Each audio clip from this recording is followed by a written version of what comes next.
नमस्कार, स्वागत है आपका संसद टीवी की खास पेशकश संवाद में। मैं हूं कृति मिश्रा और मेरे साथ हैं बेहद खास मेहमान, देश के पंचायती राज, फिशरीज, एनिमल हस्बेंड्री और डेयरी मंत्री ललन सिंह जी। सर, स्वागत है आपका संसद टीवी में। बहुत धन्यवाद। सर, सबसे पहले बात करते हैं पंचायती राज मंत्रालय की। लगातार सरकार की कोशिश है कि किस तरह से ग्राम सभा जो उनकी मीटिंग है उनमें ट्रांसपेरेंसी और बढ़ाई जाए, अकाउंटेबिलिटी फिक्स की जाए, बेटर गवर्नेंस पर फोकस किया जाए और एफिशिएंसी बढ़ाई जाए। इसी को लेकर हाल ही में आपके मंत्रालय ने सभासार एक एआई पावर्ड टूल भी लॉन्च किया है। आप इसको कितना महत्वपूर्ण मानते हैं पंचायती राज पूरे सिस्टम को एम्पावर करने के लिए? देखिए, पंचायती राज क्षेत्र में हम लोगों ने काफ़ी काम किया है और आज की तारीख में देश के जितने पंचायत हैं वो सभी नेट से कनेक्टेड। हम लोगों ने पंचायत को, जो प्रधानमंत्री जी का एक सपना है कि जब तक हमारा पंचायत, हमारा गांव आत्मनिर्भर नहीं बनेगा तब तक हम देश को आत्मनिर्भर नहीं बना सकते। और इसलिए उनके निर्देश पर पूरा हम लोगों ने सैचुरेशन लेवल पर हर पंचायत को लाने के लिए प्रयास कर रहे हैं।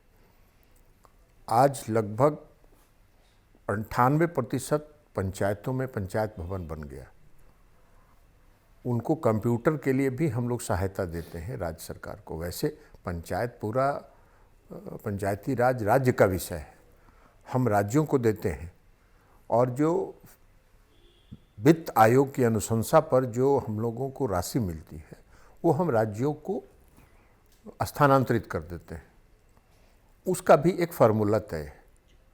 यह प्रधानमंत्री जी का जो विजन है, जो उनकी दृष्टि है कि जब तक हमारा पंचायत, हमारा गांव सशक्त नहीं होगा, आत्मनिर्भर नहीं होगा, तब तक हम आत्मनिर्भर भारत की कल्पना नहीं कर सकते हैं और विकसित भारत का हम कल्पना नहीं कर सकते हैं। और इसलिए प्रधानमंत्री जी ने पंचायतों को सुदृढ़ करने के लिए, आत्मनिर्भर बनाने के लिए जो ग्रांट की राशि है, आप अगर देखेंगे कि मैंने पहले कहा कि हम ग्रांट 2 मापदंडों पर देते हैं। 90% हम देते हैं आबादी के आधार पर, जिस राज्य की जो आबादी है उसके आधार पर, और 10% देते हैं क्षेत्रफल के आधार पर। तो जो आबादी के आधार पर हम ग्रांट देते हैं उसमें आपको यह जानकर आश्चर्य होगा कि 13th फाइनेंस कमीशन में प्रति व्यक्ति, जो आबादी का गणित था, प्रति व्यक्ति 176 रुपये के हिसाब से ग्रांट दिया जाता था 13वें वित्त आयोग तक, जब तक यूपीए की सरकार थी। 14वें और 15वें वित्त आयोग में प्रधानमंत्री नरेंद्र मोदी जी ने सत्ता संभाली और 15वें वित्त आयोग की समाप्ति पर हमने जो प्रति व्यक्ति 674 रुपये का ग्रांट दिया। अब आप समझिए कि 176 और ग्रांट दिया। अब आप समझिए कि 64,000 करोड़ और 4 लाख करोड़, लगभग 5 गुना से ज्यादा वृद्धि पंचायतों के ग्रांट में हुआ, अनुदान में हुआ। यह मोदी जी का संकल्प है। तो जो मोदी जी का संकल्प है कि पंचायतों को आत्मनिर्भर बनाना, पंचायतों को सशक्त बनाना, ये उसका उदाहरण है। पंचायतों में जो काम हो रहा है वो पूरा पारदर्शी हो, इसके लिए हम लोगों ने ई ग्राम स्वराज पोर्टल लॉन्च किया। उस पोर्टल पर उनकी जितनी गतिविधि है, योजनाओं के चयन से लेके योजनाओं के कार्यान्वयन तक, और उसमें कितना काम पूर्ण हो गया, वो सारा जो लेन देन है पंचायतों का, खर्च का, हिसाब का, ऑडिट का, वो सारा उनको उस पोर्टल पर लोड करना पड़ता है। तो आज की तारीख में जो पंचायत का व्यवस्था है वो पूरी तौर पर पारदर्शी हो गया है। कोई भी व्यक्ति ई ग्राम स्वराज पोर्टल को खोलकर उसकी सारी गतिविधि को देख सकता है। इसके अलावा पंचायत प्रतिनिधियों में कौशल विकसित करने के लिए उनकी प्रशासनिक क्षमता को विकास के लिए, महिलाओं की क्षमता के विकास के लिए, जो महिला प्रतिनिधि हैं उनकी क्षमता का निर्माण कैसे हो, इसके लिए हम लोग ट्रेनिंग कैंप चला रहे हैं। हम लोगों ने राष्ट्रीय पुरस्कार देने की भी प्रथा प्रारंभ की है। जो पंचायत, जो प्रधानमंत्री जी के 9 योजनाएं, प्रमुख योजनाएं हैं, हर घर नल का जल, हर गांव की नली और ये सब जितनी योजनाएं हैं, उसको जो सैचुरेट पॉइंट पर पहुंचता है उसको हम लोग पुरस्कृत भी करते हैं। और अभी पिछले साल हम लोगों ने महामहिम राष्ट्रपति महोदया को बुला के पंचायत प्रतिनिधियों को पुरस्कार दिलवाना का काम किया महामहिम राष्ट्रपति महोदया के हाथ से। तो यह उनको थोड़ा मोटिवेट करने का भी काम इसके माध्यम से हो रहा है। तो मोटिवेशन भी उनका हो रहा है, उनका कौशल विकास भी हो रहा है, उनका क्षमता निर्माण भी हो रहा है, और महिलाओं को हम विशेष तौर पर तैयार करते हैं। अभी हम लोगों ने एक मॉड्यूल बनाया है महिलाओं के प्रशिक्षण का, और वो मॉड्यूल हम राज्य सरकारों को भेज रहे हैं। राज्य सरकारों को भी प्रशिक्षण के लिए हम लोग राशि देते हैं, तो राज्य सरकारों को हम मॉड्यूल भेज रहे हैं। उस मॉड्यूल पर जो महिला प्रतिनिधि हैं उनको प्रशिक्षित करने का उस मॉड्यूल पर वो लोग कार्यक्रम चला रहे हैं। तो ये व्यापक स्तर पर पंचायतों में काम हो रहा है। अभी स्वामित्व योजना है, पंचायत ड्रोन के माध्यम से हम लोग सर्वे कर रहे हैं, और गांव के लोगों को में जो गांव की आज स्थिति है, जमीन का विवाद एक ऐसा विवाद है जिसके कारण आपस में टकराहट होता है, तनाव होता है। तो ड्रोन से हम सर्वे करके आपसी सहमति के आधार पर स्वामित्व कार्ड का वितरण कर रहे हैं। पिछले साल प्रधानमंत्री जी ने 65 लाख कार्ड वितरित किया था। उस समय तक 2,25,00,000 कार्ड तैयार होकर वितरित हो चुके थे। अभी हम लोगों का लक्ष्य है कि अगले 3 महीने के अंदर हम लोग उसको और 75 लाख कार्ड आदरणीय प्रधानमंत्री जी से अनुरोध करेंगे और उनके हाथ से 75 लाख स्वामित्व कार्ड वितरित करेंगे और 3 करोड़ का लक्ष्य हम प्राप्त करेंगे। तो ये हमारा स्वामित्व कार्ड का उसका लाभ है। जो गांव के लोग और किसान स्वामित्व कार्ड बनने के बाद जो स्थानीय स्तर पर साहूकारों पर निर्भर रहते थे, उनका शोषण होता था, आज वो उस स्वामित्व कार्ड के आधार पर सीधे बैंकों से ऋण ले सकते हैं। तो ये उनके लिए बहुत सुविधाजनक है, उनके उत्थान के लिए। उसके अलावा प्रधानमंत्री कृषि सम्मान निधि में, किसान सम्मान निधि में राशि दे रहे हैं, उसके अतिरिक्त लोन मिलता है, तो उनको खेती के काम में आज उनका लाभकारी हो रहा है। तो ये सशक्तिकरण का एक अभियान है जो हम लोग पंचायतों में चला रहे हैं। सर, बढ़ते हैं फिशरी सेक्टर की ओर। लगातार प्रधानमंत्री जी का फोकस रहा है ब्लू इकोनॉमी पर, और कहा गया है कि ये सेक्टर एक ओवरऑल इकोनॉमिक ग्रोथ में बेहद महत्वपूर्ण इंजन है।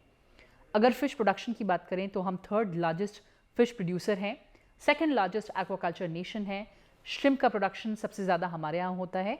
तो ओवरऑल फूड सिक्योरिटी और इकोनॉमिक ग्रोथ में ये सेक्टर बेहद महत्वपूर्ण है। आगे किस तरह का रोड मैप है इसको और बढ़ावा देने के लिए? देखिए, इसका सबसे बड़ा इम्पैक्ट का आधार तो ये है कि हम जहाँ 2014 में हमारा मछली का उत्पादन था, आज उससे दोगुने स्तर पर हम पहुँच गए। हमारा 10 साल में, आज़ादी के बाद से 2014 तक जो मछली का उत्पादन था और 10 साल में जो उत्पादन हुआ उसका दोगुना हो गया। 30,000 करोड़ रुपए का निर्यात हम करते थे उसके पहले 2014 तक। आज हम 60,524 करोड़ रुपए का एक्सपोर्ट कर रहे हैं फीस में। और सबसे बड़ा जो प्रधानमंत्री मत्स्य संपदा योजना का जो लाभ हुआ है, वो जो अंतर्देशीय जलीय कृषि है उसमें हुआ है।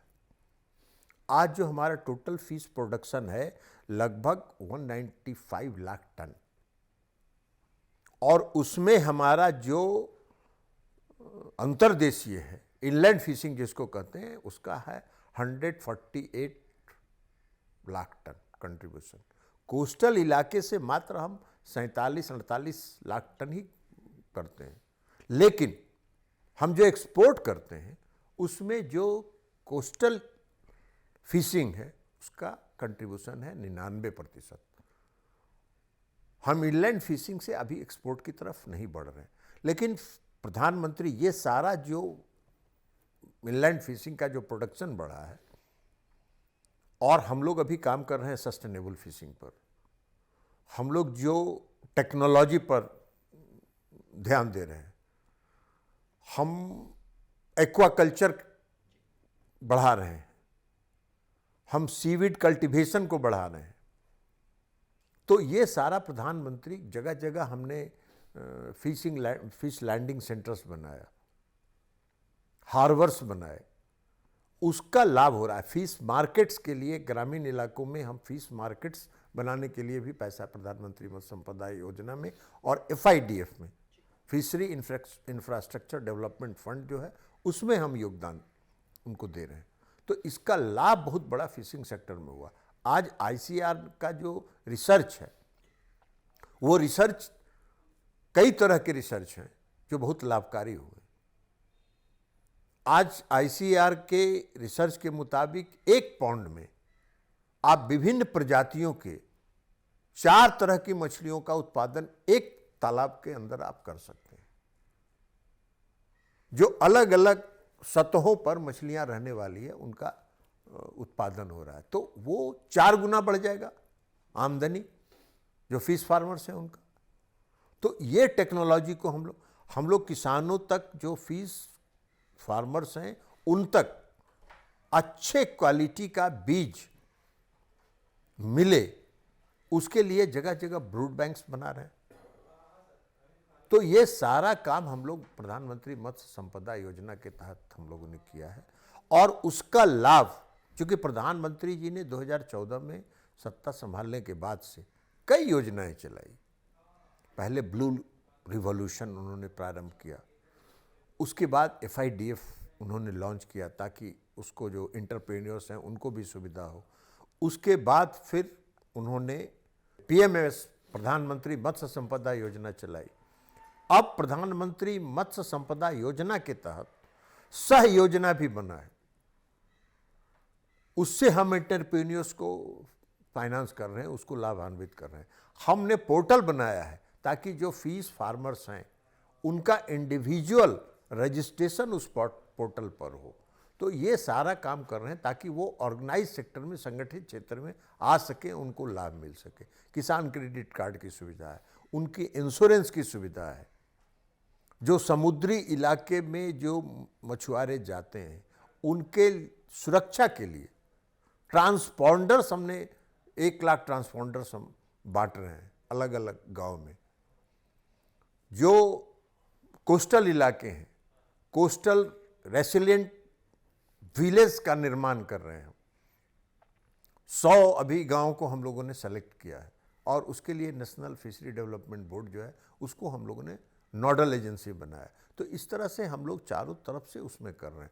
और अभी एक्सपोर्ट को और बढ़ाने के लिए आपने देखा होगा कि माननीय वित्त मंत्री ने बजट भाषण में जो अंडमान निकोबार में और लक्षद्वीप को लक्ष्य करके उन्होंने EEZ में और हाई सी फिशिंग के लिए भी घोषणा की है, उस पर भी हम लोग काम कर रहे हैं। हमारा गाइडलाइन तैयार है। अभी हम लोगों ने उसमें गाइडलाइन तैयार करने के पहले हम लोगों ने स्टेक होल्डर्स, जितने हितधारक हैं, सबों की राय ली। हम लोगों ने उसमें जो देश की राष्ट्रीय सुरक्षा को भी ध्यान में रखा, और गृह मंत्रालय से भी हम लोगों ने उस पर क्या क्या उस पर कार्रवाई हो सकती है, गाइडलाइंस में क्या क्या जोड़ा जा सकता है, उनसे भी लिया। कोस्टल जो फोर्स है उससे भी हम लोगों ने सलाह लिया, डिफेंस मिनिस्ट्री से भी हम लोगों ने सलाह लिया, और उसके आधार पर हम लोगों ने एक ड्राफ्ट तैयार करके अभी हम लोगों ने उसको पूरे देश के लिए नेट पर अपलोड किया है। और अब और भी कोई अगर परामर्श, उसमें कोई सुधार, ताकि उसका मेन लक्ष्य है कि हमारा जो फिशरमैन है, जो पारंपरिक फिशरमैन है, उनका हित कहीं से प्रभावित नहीं हो। तो इसके लिए हम लोगों ने उनसे भी सलाह मांगा है कि और इसमें कोई संशोधन की आवश्यकता है तो आप परामर्श दीजिए, और 1 महीने का हम लोगों ने समय दिया। उसके बाद उनके संशोधनों को देखने के बाद जो भी उसमें आवश्यक होगा हम लोग संशोधन करके और उस ड्राफ्ट को, गाइडलाइंस को हम लोग फाइनल करेंगे। तो इस तरह से एक्सपोर्ट को बढ़ाने के लिए आज की तारीख में अगर हम अंडमान निकोबार में और लक्षद्वीप में अगर हम फिशिंग इंफ्रास्ट्रक्चर, आधारभूत संरचना अगर हम विकसित करते हैं तो हमको ये बताते हुए खुशी हो रही है कि हम आज जो हमारा एक्सपोर्ट 60,524 करोड़ रुपए पर है उसको हम 1 लाख सवा लाख करोड़ पर पहुंचा सकते हैं। इसलिए कि ये दोनों इलाके जो हैं वहाँ 1 लाख टूना फिश जिसको कहते हैं, जो पूरे दुनिया में सबसे महंगी फिश के रूप में जाना जाता है, उसका 1 लाख टन लक्षद्वीप में और 1 लाख टन अंडमान निकोबार में टूना फिश अपनी मौत स्वयं मर रहा है। लेकिन उसके साथ साथ हम लोग जो एक्सपोर्ट को बढ़ाने के साथ साथ हम लोगों ने 3 बातों का ख्याल रखना शुरू किया। हम लोगों ने उसके वैल्यू एडिशन, चूँकि अगर हमको यूरोपियन मार्केट्स में जाना है, हमको अगर यूके मार्केट्स में जाना है, यूएई में जाना है या साउथ एशिया के देशों में जाना है तो हमको वैल्यू एडिशन चाहिए। तो इसलिए अभी जो एक्सपोर्टर्स हैं उनको हम लोग मोटिवेट कर रहे हैं इस बात के लिए कि वो अपने प्रोसेसिंग प्लांट्स में वैल्यू एडिशन, बेहतर से बेहतर वैल्यू एडिशन के लिए मॉडर्नाइज करें। तो वैल्यू एडिशन करेंगे, अच्छा पैकेजिंग होना चाहिए ताकि वो महीनों तक रह सके, वो मछली खराब नहीं हो, इसके लिए बेहतर पैकेजिंग की व्यवस्था हो।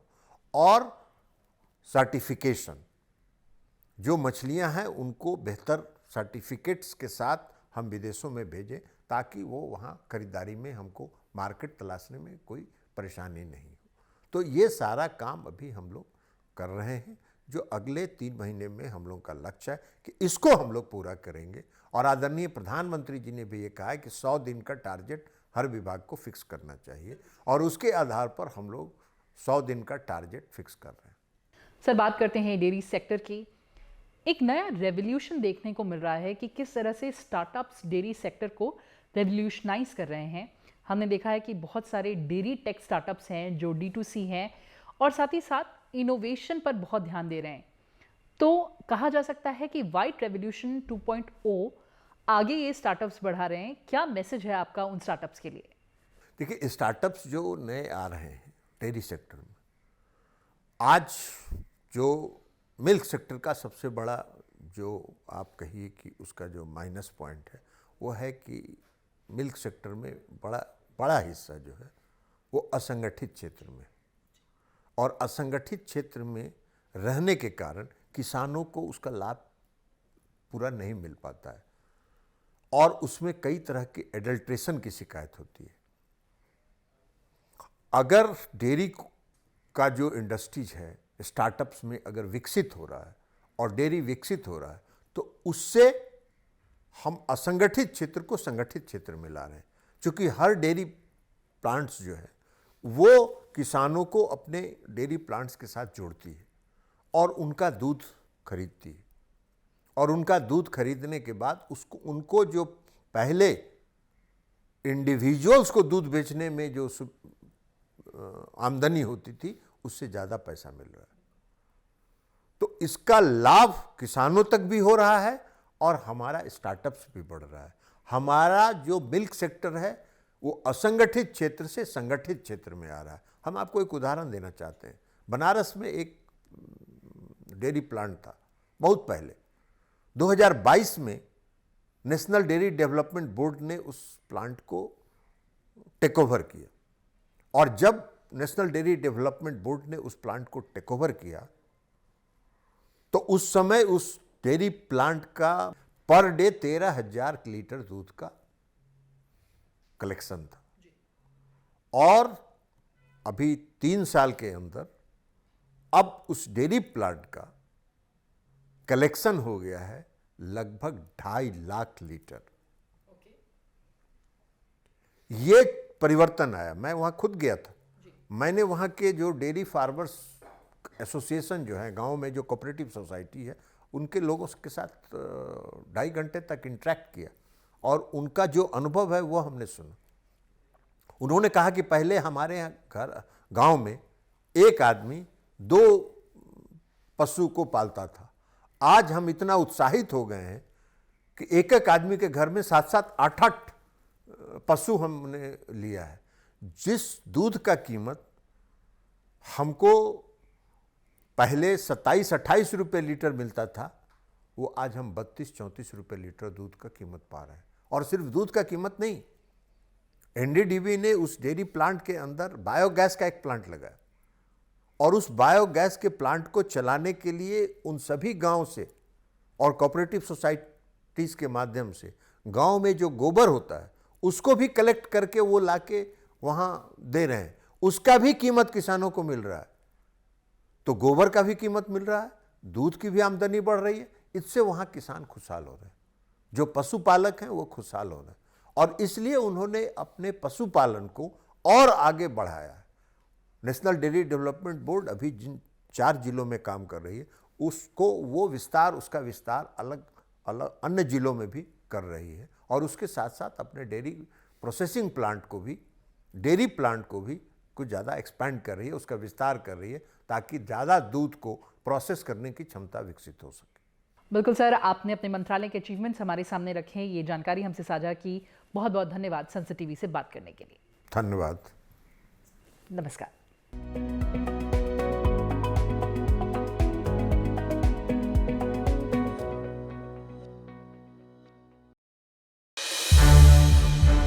संसद टीवी के और भी प्रोग्राम्स देखने के लिए सब्सक्राइब करें हमारा YouTube चैनल और हाँ, इन्हें लाइक और शेयर करना ना भूलें।